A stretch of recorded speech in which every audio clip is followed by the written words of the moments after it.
Nga foltorja kuvendit, kryetari i Partisë Demokratike Sali Berisha akuzoi mazhorancën se është shkaktare e bllokimit të procesit të antarësimit të Shqipërisë në Bashkimin Evropian. Integrimin evropian ju e mbyllët, dërgoni poshtë e përpjet të deleguar diskreditur, të cilët jo që nuk ju zgjidhin ju punë, po përkundrazi neverisin të gjithë ata që i takojnë.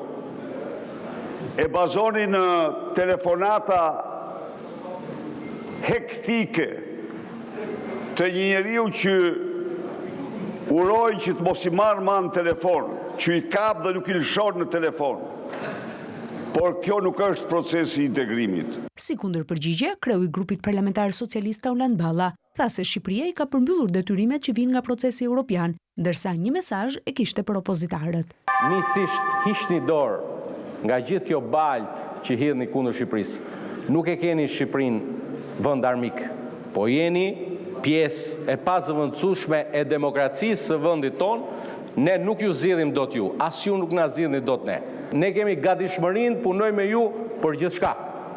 Por edhe ju duhet merrni përgjegjësitë që ju takojnë. Ndërsa qeveria